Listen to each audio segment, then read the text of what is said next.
Welcome to the Invested Teacher Podcast with Cal Pierce, Matt Bigley, and John Orr. Get ready to be taught as we share our successes and our failures encountered during our real-life lessons, learning how to build generational wealth from the ground up.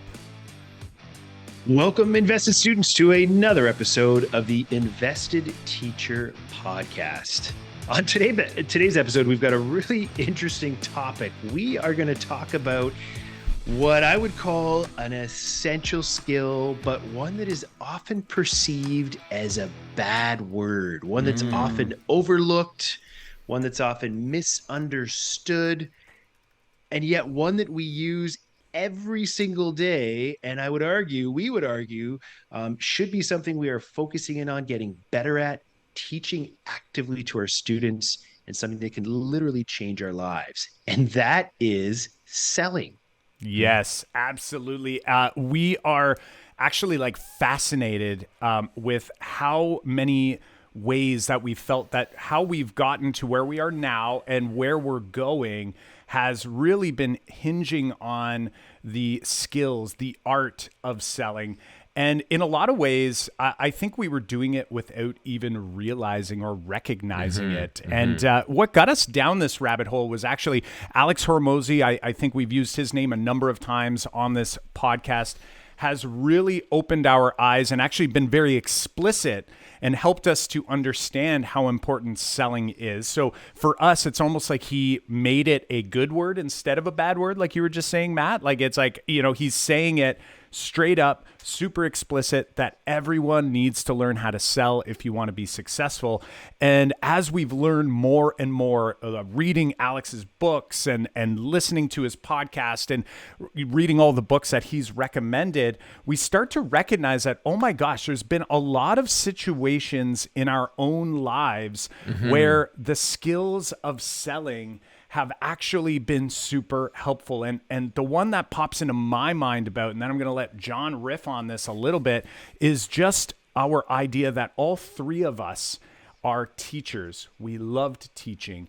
And I would say that, I'm not saying every student loved every lesson, but in general, we had students that appreciated what we were doing in the classroom, some way, shape, or form. Typically, right? Typically, those students were coming in and they were enjoying it. I remember I've said this on our Math Moments podcast, John, a number of times where I said, the biggest compliment I would get from students is when they would leave class and go, oh, wow, that was fast, right? So it was like they were there. It wasn't like they were like, I love math. That was the best math lesson ever. It was like they were there and they were enjoying the experience. And what we've come to realize is that, oh my gosh, if you are an effective teacher, then you are effective at selling students on an idea. And Matt, for you, it was selling history to students, right?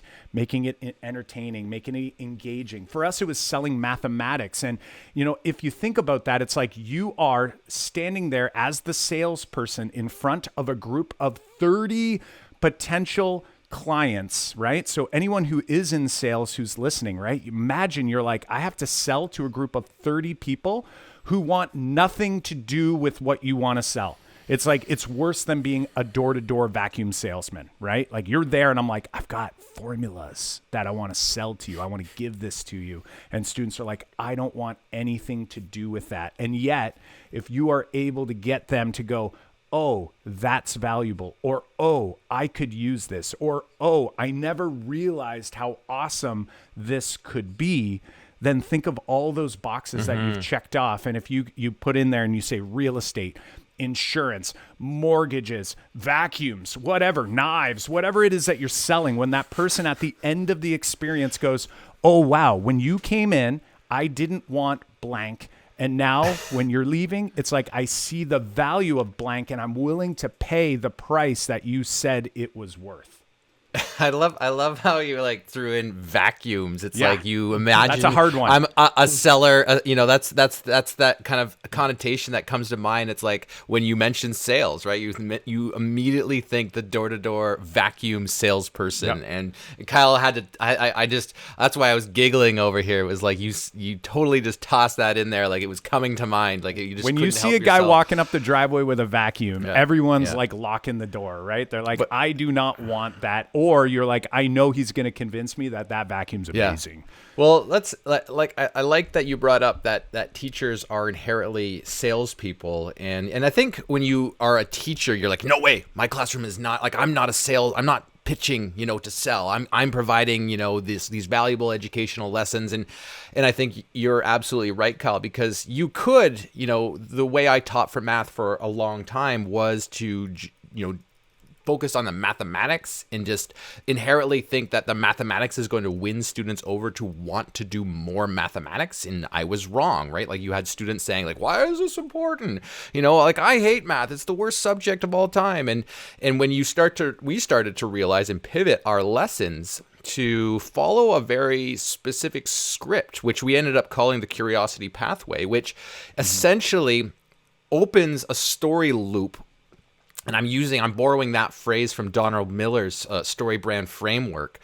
Great book, great book about kind of framing a sales process or thinking about how to market, using story as kind of an entryway or a framework to think about how we position ourselves in, say, a sales process. Like a lot of people will say a teacher is a guide, a person who's there to support you along the way. And when we started kind of changing our lesson trajectories, to follow more of this kind of pathway we created, which we called the curiosity pathway, which kind of held back some information, said, hey, you know what, let's not just give, tell, like I did for a long time, probably like you're imagining your math teacher right now. That's what they did in math class. It was like, how can I create a moment of curiosity here? How can I withhold information so my students are leaning in?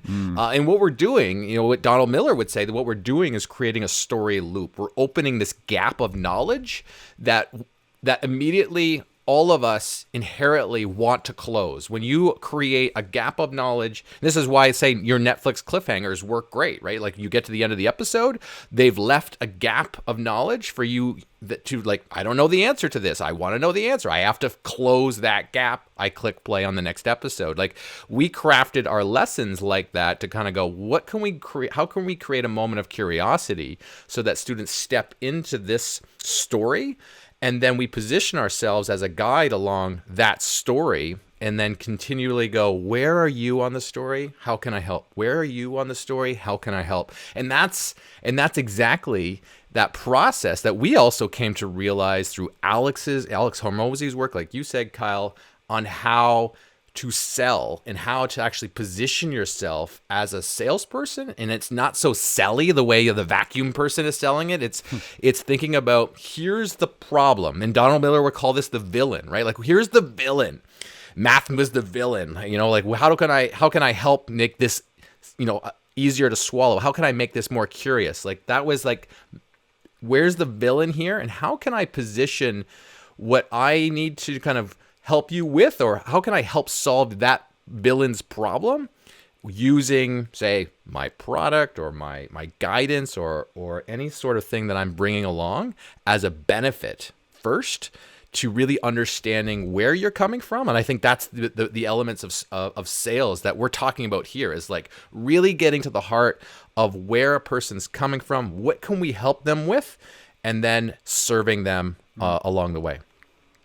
I think you said it really well, John. And I don't think teachers would naturally perceive of themselves as being salespeople. And yet there's so many aspects of selling inherent to teaching. And I think, I was an instructional coach as a teacher for a while. And when I would see teachers really struggle, oftentimes it would be because of their selling. They would think that kids should want to learn just because, or they'd be leveraging their authority. But teaching and really selling, it is about presenting. It is about finding storytelling aspect. It's about listening. and pivoting when you need to based on your audience. And yes, you need to employ scripts, you need to employ strategies, you need to be able to empathize with your audience. And let's be honest, there's probably no harder audience out there than a group of teenagers trying to teach something like history or math or what have you. And as I progressed through my education pathway into the guidance role, then I was selling the school. And that was one of the things I enjoyed so much, was like, how can we have, these parents choose our school over another school? I took that really competitively. So we were selling, and yet I would say the vast majority of teachers would not consider themselves to have any sales skills or to be in the sales realm whatsoever. Yeah, totally. And I think that is right. What you just said, I think, is bang on. And I think if you take that out of education, so in teaching, I think this happens a lot, especially, and I guess rightfully so, because no one told me that I was a salesperson as an educator. Nobody told me that I had to sort of, like, they talk about this thing called engagement in education a lot. Like, you have to engage the students, but really when you boil it down, it's like engagement means finding a way to get them to connect with your story. So, John, you're talking about opening that story loop, right? And, Matt, you're talking about this idea that you're actually trying to sell them on the, like, why you want to hear this. And really, when you think about other aspects of life, there's also, I think, ineffective salespeople in sales roles, right? So they go into an experience and they think that it's supposed to just happen. So this will happen. I've read some books where they talk about why ineffective sellers, they go in and they do a presentation and they present what their company can offer. And they're just talking about all of the features that they get. This comes back to Donald Miller's story brand again, this idea of features instead of benefits. It's like, how do you help them overcome challenges? And really, for me, when you think about whether it's in the classroom, whether you're selling in your job, whether you're selling your spouse on an idea like investing in real estate or any of those other things, it really all comes down to figuring out what are their challenges, what are their hurdles, what are their actual pebbles in their shoe, we like to call it all the time on our Math Moments episode. It's like, once you know their problems, then you can work on the angle of how what you're suggesting can be a solution to that problem. So it really comes down to getting to know who it is you're talking to. So whether it's your students, getting to know the students you're teaching, or whether it's colleagues that you're trying to pitch on a new idea, you want to take the company and add some sort of new sort of approach or process, you need to figure out, like, what are their struggles and how will this process help them? It's not about how the process is going to help you, it's about how it's going to help them. And the same can be true when we're talking about real estate for Matt, or mortgages for John, or insurance for me. Or at the end of the day, it could be when the three of us are meeting a new potential investor partner who wants to join an investment with us.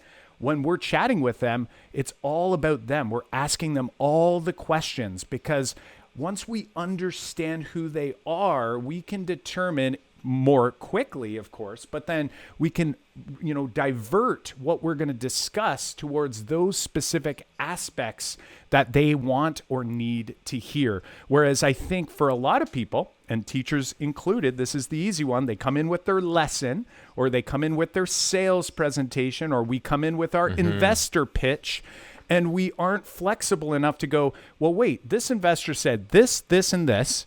So let's talk about that, and that. And if there's time, we're going to give them this and this too, because I think that might be something that they're like, wow, that's also awesome. But if you start with these other ideas that have nothing to do with the challenges that they're facing, or it does not highlight the specific needs of that particular investor, it just doesn't make sense. So, like I said, if I want to go to dinner with my wife, I've got a picture on my idea and why it's going to be a great time. It's not just because I feel like steak. I should be thinking about how awesome the salmon is because Chantal loves salmon at a restaurant, right? So when we start thinking in these ways, we can start to recognize that, oh my gosh, all of life is about selling. And selling isn't about necessarily making money. It's about ensuring that there's clarity in the message you're trying to deliver and you're getting it. And you're essentially, at the end of the day, if you become a good seller, you're helping to serve the other person before yourself. So like, think about that. We talked about selling as a dirty word. Imagine if you know that selling is to give that person what they need instead of what you want or you need, then I feel like it becomes like an awesome word, right? Where I'm like, oh my gosh, I'm good at selling and I can be proud of it because it's about the other person and not always about me. Yeah, and I think that has been very clear in the work that we've been doing, Kyle, and we've had a couple of podcast episodes specifically about how to kind of create the deals that you're looking for in real estate or other potential investments. When we were trying to kind of think about crafting a deal that's a win-win-win, and so when we thought about that process, we were thinking with that framework in mind, with how can we make this a winning opportunity for that person so that it's a winning opportunity for us. And it's been a shift because we didn't think like that for a long time. We came to think like that, and we used a lot of references. We learned along the way. Like you mentioned that Alex Hormozy was a huge influence in that, and it's been a huge influence in the work that we're doing with helping math districts change their math programs, with thinking about how can we position ourselves to help you achieve your goals. And you're right. Everything that we're doing lately has this lens in mind of positioning ourselves as that support. But really, it comes down to like, we are technically selling ourselves as a kind of a trusted, knowledgeable friend, advisor, person who's there along the way. And I think it is so important of a skill that we all need to develop so that we can, like you said, use it anyway, every way in our lives. Matt, I'm curious specifically about real estate investing, like being a realtor in the process that you came to realize, or kind of where this selling developed for you. Because, we talked about being a teacher and that was there. Like, this is something I wonder about, when you move from one career to the other, and when I'm, say, moving into, getting my mortgage license and doing mortgages and helping people, obtain that property, that dream property that they're looking for. I think a lot of mortgage brokers don't see this as a selling job or a sales job. They kind of see this as like, hey, I can crunch a mortgage over here, instead of actually like saying, I'm going to help you position or obtain the thing that you're looking for, a benefit. I'm curious about what, are there things did you go into real estate knowing right away it's a sales job, or did you realize, hey, actually, I didn't know it was such a sales job?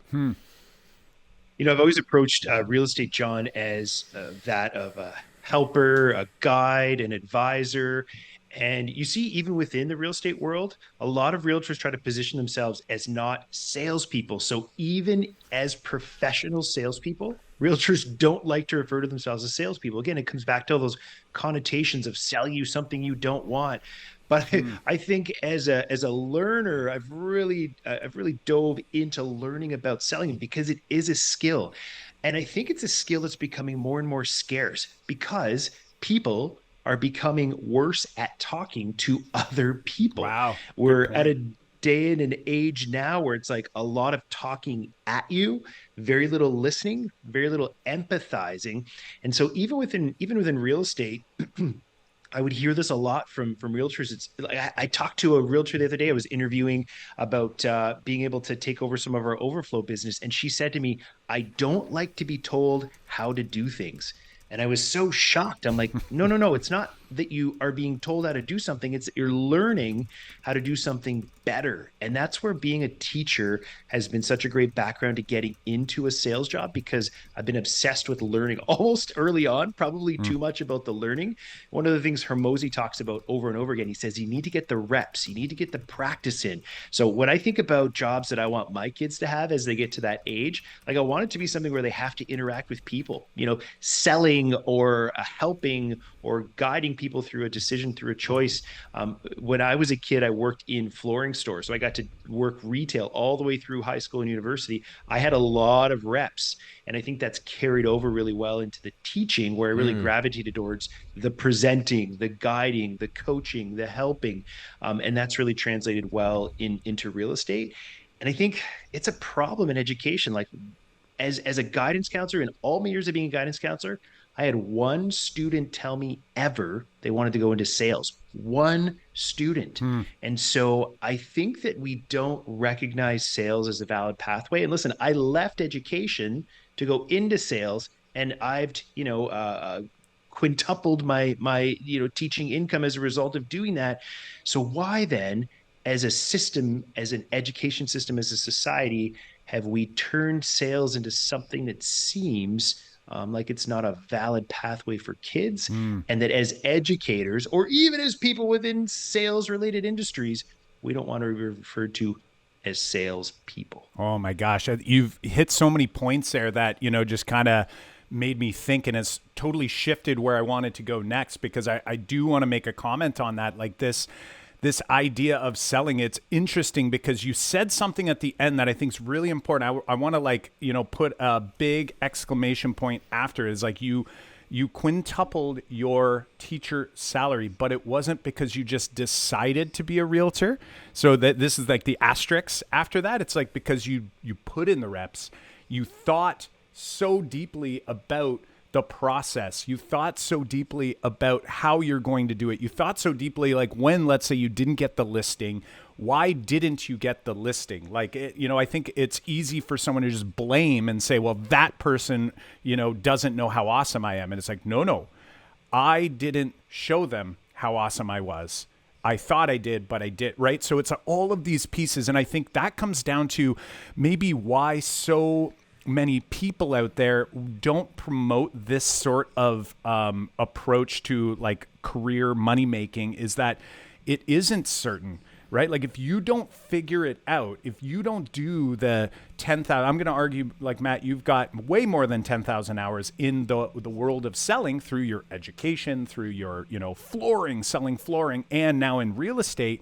You have so many experiences, and you've been reflective throughout that process, that you're able to then apply it to an industry where there is no ceiling on your income, right? And I think the safe path, we talk about safety a lot, right? Like the safe path is like, well, if, I'm teaching 30 students here, I don't want to promote that all 30 go out into the world and have to work hard, because what if they're not willing to work hard? And I think that's sort of the, the ebb and flow. I think we err on the side of caution and say like, well, I don't know if the students or my children are going to work as hard or hard enough in order to be successful there. So I don't want to set them up for failure, when in reality, like think of, if we got out of this ignorant mindset and really dug in, and this is something like I'm really going to try to instill in my own children, is like, if you pick up these skills of selling, whether you want to be a teacher, because you're going to be able to sell curriculum, amazing, or whether you want to be a realtor, amazing. Now your income is not capped, or you want to do whatever it is you want to do. When you have that skill, you are now unstoppable, right? Like you become unstoppable. And I think that was the purpose of why we wanted to chat about this on this episode, because, Alex said on a recent episode or a recent, YouTube video he wrote, it says, watch this if you're tired of being broke. Amazing episode. But the one thing he said was, quit selling your time for money. When you have no skills, you're not going to get a lot of money. And he's like, even if you have high skills, you're limited on the money you can make. He said, go and learn how to sell something, and then sell something more expensive, and then sell something even more expensive, right? And Yeah, and you yeah. can see where this goes. And it reminded me of a book from Robert Kiyosaki, Rich Dad, Poor Dad author, called Cash Flow Quadrant. That's on our book list over on investedteacher.com/books. Cash Flow Quadrant, he highlights the 4 possible sort of career or money-making options. You could be an employee, which is sort of like, the worst place to go, but probably where you start. You could have a small business, better than being an employee, but still like hard if it's small business, because then you're sort of like, doing all the work. Right. Blow it up into a big business. That's like developing, a team and getting people to work for you. And then you see this, what he calls like the income side of things, where you're just earning passive income. And basically he's like, listen, if you stay in this employee stage, you are sort of capping your ability to blow up your passive income, which I think all 3 of us recognized in education is like, hey, we love education. I still love education. I want to continue teaching, but I can teach in so many different ways and I can earn in so many ways. And for me, it's like, if I can make this quadrant blow up by having more income, by becoming a better seller, the beauty is like, I'll never be bored in life, because I could use that skill in any industry to potentially put food on the table for my family. And I think you're absolutely right there, because I think when we started changing some of the things that we're offering, some of the positions we've put ourselves in with investing, but more specifically with moving into these fields in terms of real estate, mortgages, real estate, brokering, agents, and say life insurance. As well as the work that we're doing on the math, district side of things and helping districts achieve their goals. I think in that skill of us learning how to position ourselves as salespeople, but that helpful salespeople, I think has given us a lot of comfort in knowing what you just said, Kyle, is that no matter what happens, it's like we have those golden handcuffs from teaching, but if I have this skill, then it's like it becomes very comfortable to go, you know what? I could reproduce that somewhere else. I can reproduce, the mortgage business in this other field because I have that skill of selling. And I think that becomes very comfortable that no matter what, nothing is going to dry up. And we've wondered that along the way. What happens if I leave teaching? Matt, we had a lot of chats about that, right? Like you moved in to be like, I'm going to go full-time real estate agent, but it was like, wait a minute, what happens if that dries up? But I feel like that whole way of selling, like this comfort you now have with being able to sell real estate has probably given you a lot of comfort that it's never going to dry up because I have this really important skill that I've come along the way. And I feel like that myself, and I haven't left teaching, and I'm kind of like, I feel like I have this skill that says, hey, no matter what, we could build a business that does this. And if that doesn't pan out, or we build that and all of a sudden it's running on autopilot, we could take that and all of a sudden do it again. And all of a sudden, we're doing what Kyle said with this cash flow quadrant is, we're building the big business. We're the owners of the business, not operators of the business, because we know how to go build a business and then move on to another business. And then we go build another business. And then that has a lot of comfort that you'll never run out of, like that well's never going to dry because of the skills you built up. So when you think about that, like cash flow quadrant, it's specifically, Kyle, like when you're in the employee stage, you're selling yourself and your time for money, right? Like you in that part has limits. Like you said, you can't get out of that without kind of going like, how do I get out of this by selling my time for money? So you move into the second stage by saying like, let me build a business, but then you're still operating that business. So now you're learning not to sell yourself for time. You're actually going like, how do I sell a product or a service for cash? And then all of a sudden the ceiling's raised. Because it's like, okay, I'm learning, I'm putting the reps in here. And then the next stage is like, well, now I need a team.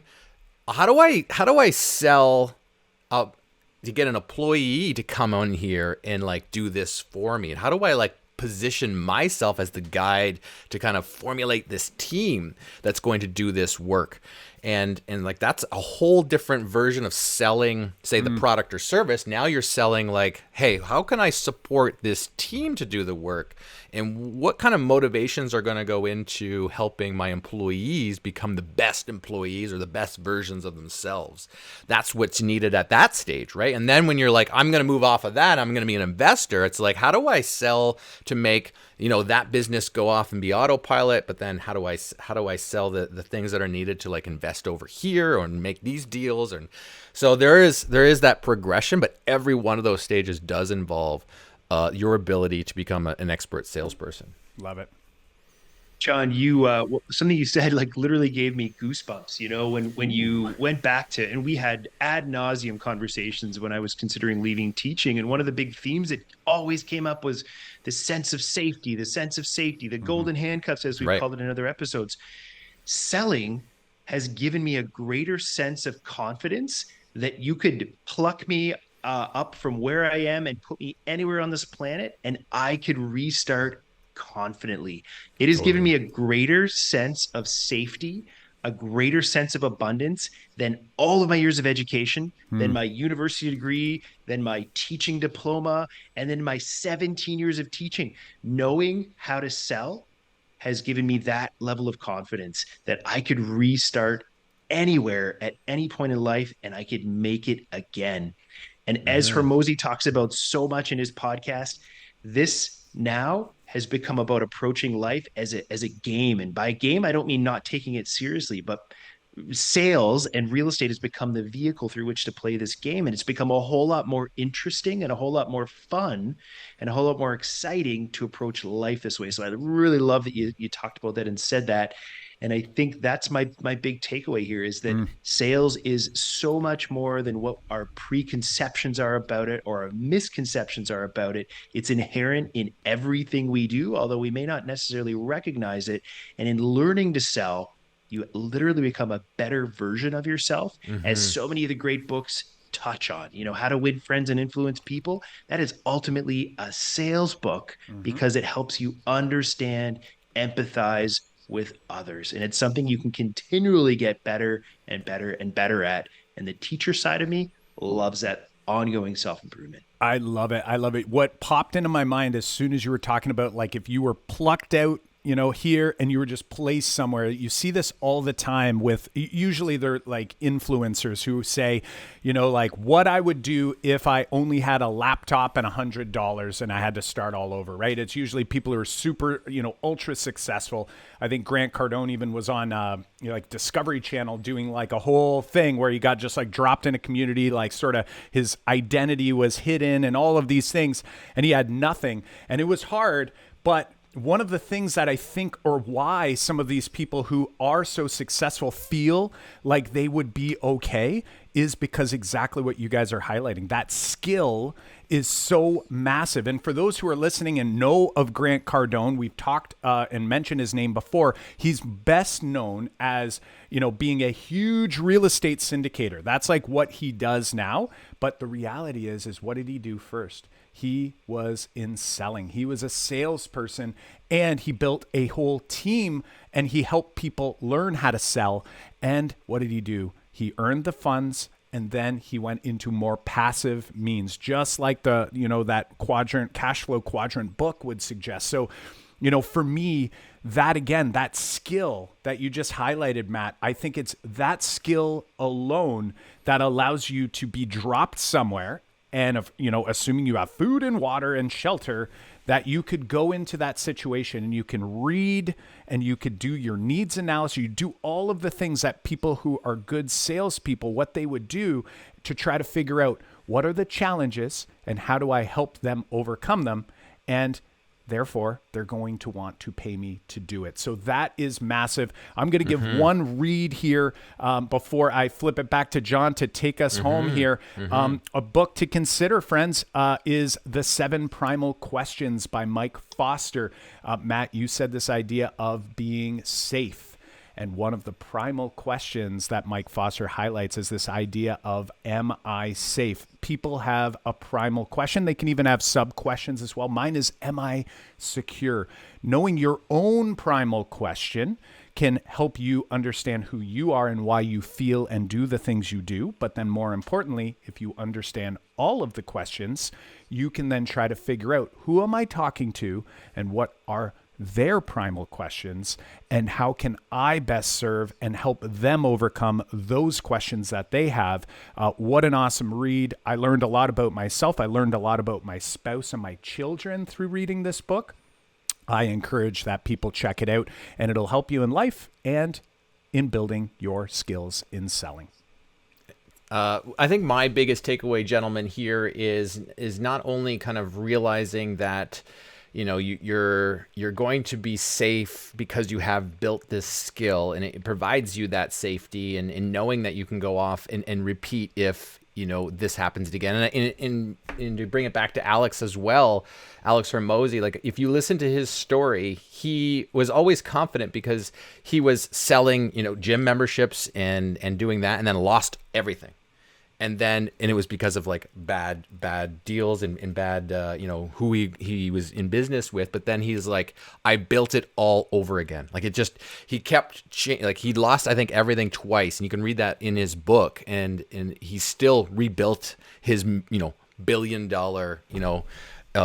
business that he's working towards. So it's like, there's that safety. And for me, to kind of end things off, it's like, I think I've said this on the podcast before too. It's like once you open the door to something, in this case, it's selling and realizing that you have this skill. It's like one of those things is like once you look into that door or look through that door and see what's inside, you can't unsee it. You can't go backwards. It's like now that you have this confidence, this skill that you've built up by practicing and getting the reps in, like Matt has done in his area, Matt can't unsee that work he's put in, and he can't unsee the skills he's developed. He'll always have them.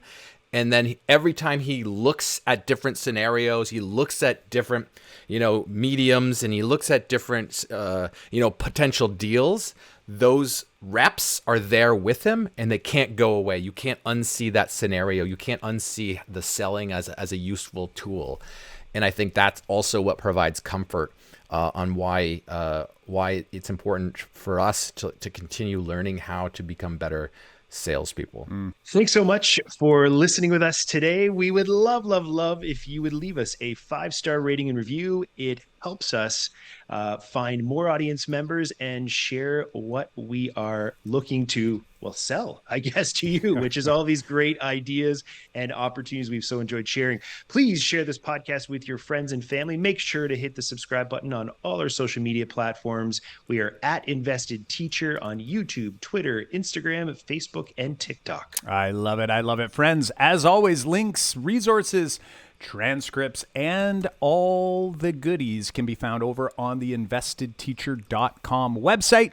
Today's episode is episode 30, so you'll find all of the specific links and resources from today's episode over at investedteacher.com/episode 30.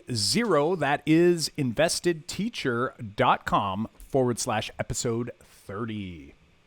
We also referenced many books here today that you should definitely check out if you are serious about learning learning how to beef up your sales process, your sales scripts for everyday life, for investing, for the work that you're doing in your current job. It is a worthwhile investment, as you've heard here today. So head on over to investedteacher.com/books.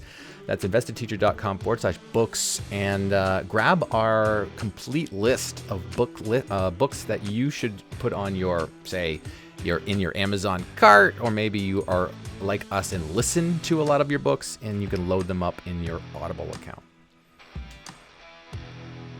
All right, Invested students, class dismissed.